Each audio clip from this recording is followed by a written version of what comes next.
Hello dear students, I hope you are doing well. उम्मीद है कि आप खैर आफियत से होगे and thanks for being connected with us. आज हम एक और इंटरेस्टिंग टॉपिक लेके आए हैं। तो यहाँ पे हम केस स्टडी अब करेंगे श्रीलंका की। बहुत ही इंटरेस्टिंग टॉपिक है और यहाँ पे हम देखेंगे कि श्रीलंका में किस प्रकार की डाइवर्सिटी है, कौन सी डिफरेंसेस हैं और उन डिफरेंसेस की वजह से किस तरह के कॉन्फ्लिक्ट्स राइज होते हैं और फिर श्रीलंका में कौन से मेजर्स अपनाए गए उन कॉन्फ्लिक्ट्स को अकोमोडेट करने के लिए, उनको कर्ब करने के लिए, उनको कम या खत्म करने के लिए। देखिए, पहले हम कंपल्शन की बात करें कि श्रीलंका में कौन सी कम्युनिटी मेजॉरिटी में है और कौन सी कम्युनिटीज माइनॉरिटी में है। तो पहले बात करते हैं सिंहला स्पीकर्स, यानी अगर हम देखें श्रीलंका में 74% ऑफ द पॉपुलेशन जो है वो कौन सी जुबान बोल लेते हैं? सिंहला। ठीक है, यानी सिंहालीज जो है ये श्रीलंका में मेजॉरिटी में है। ठीक है, तो इसको हम मैप से भी देख सकते हैं। सिंहला स्पीकर्स या सिंहालीज जो हैं वो ये पूरे मुल्क में फैले हुए, देखिए साउथ से है, ईस्ट से है, वेस्ट से है, तो मेजॉरिटी में है ये। ठीक है, अब दूसरी जो कम्युनिटी है तमिल स्पीकर्स, तो तमिल जुबान बोलने वाले वो लगभग 18% हैं। कहाँ पे? श्रीलंका में। अब ये जो 18% तमिल स्पीकर्स हैं तो इनमें से हिंदूज भी हैं और मुस्लिम्स भी हैं। जिस तरह से हमने देखा सिंहला स्पीकर्स या सिंहालीज जो है मोस्टली दे आर बुद्धिस्ट, तो मेजॉरिटी उनमें बुद्धिज्म जो मजहब है वो फॉलो करते हैं। ठीक है, अब हम देखेंगे अमंग तमिल्स, यानी ये जो तमिल स्पीकर्स है, जो तमिल कम्युनिटी है, इसमें भी कुछ हिस्से हैं, इसमें भी कुछ डिविजन्स हैं। तो वो किस तरह के डिविजन्स हैं? देखिए, ये जो तमिल्स हैं इनमें कुछ श्रीलंकन तमिल्स हैं जो कि नेटिव्स हैं, यानी श्रीलंका में ही पैदा होने वाले, जिनके आबू अजदाद श्रीलंका में ही रहते थे। तो वो कितने हैं? लगभग 30% हैं श्रीलंकन तमिल्स, नेटिव्स वहां के। अब इंडियन तमिल्स, यानी जो इंडिया से आए हैं श्रीलंका और फिर वही रहने लगे, तो लगभग उनकी जो पॉपुलेशन है 5% उनकी पॉपुलेशन है। मैप के थ्रू अगर हम इनको देखें कि कहां पे है ये श्रीलंका में, तो तमिल्स जो है, तो तमिल्स मैंने कहा था कि श्रीलंकन तमिल्स है और इंडियन तमिल्स हैं। तो ये जो है नॉर्थ और ईस्ट साइड जो है, तो यहां से श्रीलंकन तमिल्स रहते हैं। अब ये जो बीच में जो हिस्सा है, ये टुकड़ी है, ये रीजन है, ये इलाका जो है, तो यहाँ पे इंडियन तमिल्स रहते हैं। अब आप देख रहे हो इस मैप पे जो डॉट्स है, जो ये डॉट्स है, ये कौन है? ये मुस्लिम्स हैं। तो मुस्लिम्स जो है ये श्रीलंका में हर जगह फैले हुए हैं, कम नहीं है लेकिन हर जगह फैले हुए हैं। तो उसके बाद है क्रिश्चियंस, तो उनकी पॉपुलेशन लगभग 7% है श्रीलंका में, और वो तमिल्स भी हैं और सिंहला भी। अब हम देखेंगे जो श्रीलंका में जो कॉन्फ्लिक्ट्स राइज हुए और फिर श्रीलंका में ऐसे कौन से मेजर्स उठाए गए, ऐसी कौन सी रेमेडीज प्रेस्क्राइब की गई कि जिनकी वजह से श्रीलंका में ये कॉन्फ्लिक्ट्स, ये फितने जो हैं, इनको अकोमोडेट किया गया, इनको खत्म करने की कोशिश की गई। पहला जो है एक्ट ऑफ 1956। अगर हम देखें इस एक्ट के बारे में बात करें, इसने फितने को और हवा दे दी, आग में पेट्रोल लगाने का काम किया। इसने किया क्या? सिंहला जो लैंग्वेज है उसको ऑफिशियल लैंग्वेज करार दिया गया और तमिल लैंग्वेज जो है उसको डिसरिगार्ड किया गया। और दूसरा जो है न्यू कॉन्स्टिट्यूशन जो बनी, वहां पे एक नई कॉन्स्टिट्यूशन, तो उसमें कहा गया कि हम बुद्धिज्म को प्रोपोगेट करेंगे। यानी बुद्धिज्म जो है ये कौन से लोग फॉलो करते हैं श्रीलंका में? जो मेजॉरिटी, यानी सिंहालीज जो है जो मेजॉरिटी में है श्रीलंका में, वही लोग कौन सा मजहब फॉलो करते हैं? बुद्धिज्म। अब ये जो नई कॉन्स्टिट्यूशन बनी श्रीलंका में, उसमें ये कहा गया कि ये जो स्टेट जो है, हुकूमत जो है, गवर्नमेंट जो है, या ये जो मुल्क है हमारा, ये किस मजहब को बढ़ावा देगी, प्रोपोगेट करेगी? वो यही बुद्धिज्म है। तो इससे भी फितना जो है और बढ़ गया।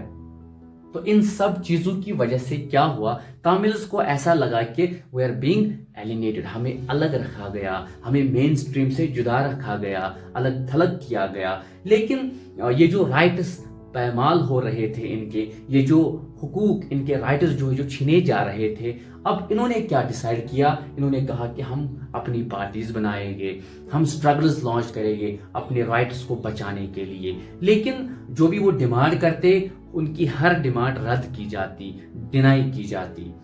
अब 19080s में उन्होंने अब क्या डिसाइड किया, उन्होंने मांगा हुकूमत से, क्या मांगा हुकूमत से, अपने लिए, खुद के लिए, अपनी कम्युनिटी के लिए एक इंडिपेंडेंट स्टेट, एक इंडिपेंडेंट तामिल इल्म स्टेट। और कहां से, ये जो नॉर्थ और ईस्टर्न साइड है, तो इस साइड में, इस रीजन में, और ये अपनी एक अलग एक हुकूमत बनाएंगे, अपनी एक अलग एक स्टेट बनाएंगे।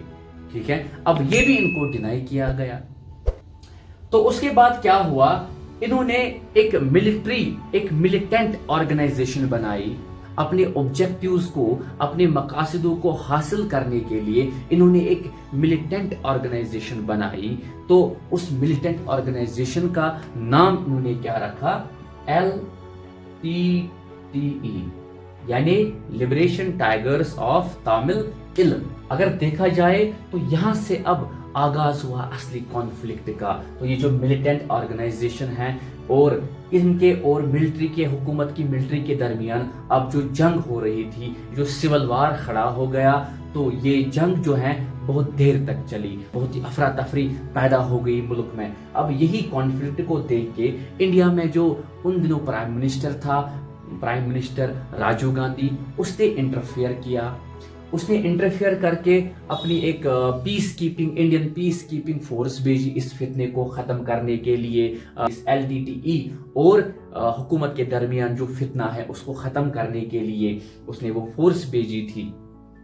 अब इन्हीं दौरान ये जो 19080s हैं, इन्हीं दौरान एक अमेंडमेंट भी पास हुई फिर 1987 में। तो 1987 में एक अमेंडमेंट, एक एक्ट पास किया गया, तो जिसमें कहा गया कि श्रीलंका में प्रोविंशियल काउंसिल्स बनाई जाएगी। लगभग 9 प्रोविंशियल काउंसिल्स बनाई जाएगी। उन प्रोविंशियल काउंसिल्स का काम क्या होगा, वो पावर को डेवल्यूट करेंगे और पावर को शेयर करेंगे, पावर को इस तरह से बांटेंगे कि मुल्क में फितना जो है ये पूरे तरीके से खत्म हो जाएगा। और जितनी पावर, जितनी ताकत, जितना पावर शेयर तामिल्स डिजर्व करते हैं, तामिल्स का हक जितना है उनको उसके हिसाब से पावर्स मिलेंगे। और सिंहालीज जो कि मेजॉरिटी में हैं, जितने पावर्स वो डिजर्व करते हैं और जितना पावर उनका हक है उतना पावर उनको भी मिलेगा। और ये इस अमेंडमेंट में कहा गया। और ये जो एक्ट है इसने क्या किया, इसने बोथ सिंहाला और तामिल लैंग्वेज को ऑफिशियल लैंग्वेज करार दिया गया। दोनों लैंग्वेजेस को ऑफिशियल लैंग्वेज बनाया गया। अब इन दोनों लैंग्वेजेस को जोड़ने के लिए इंग्लिश को एज ए लिंक लैंग्वेज करार दिया गया।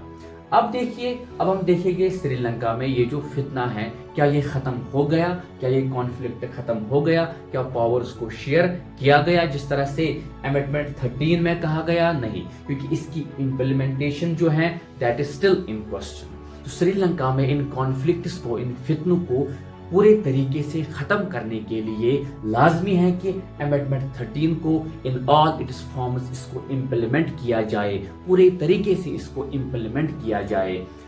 कहा जाता है कि श्रीलंका में सिविल वार जो है, ये जो LTT और हुकूमत के दरमियान जो जंग है इसको खत्म किया गया। इस सिविल वार को एंड किया गया कब? 2009 में। क्यों? क्योंकि 2009 में ये जो LTT का लीडर प्रभाकरन था उसको मारा गया। मगर सवाल ये भी है, क्या इस ऑर्गेनाइजेशन को खत्म करने से फितना खत्म होगा? सवाल है। लेकिन फितना अगर खत्म करना है श्रीलंका में, वो कैसे होगा? नेगोशिएशन से, बातचीत से और implementation of the laws and amendments. उम्मीद है कि आपने इस वीडियो को पसंद किया हो। उम्मीद ये भी है कि आप इस वीडियो को शेयर करोगे, चैनल को सब्सक्राइब करोगे और पेज को फॉलो करोगे। मिलते हैं अगले वीडियो में, तब तक के लिए खुदा हाफिज़।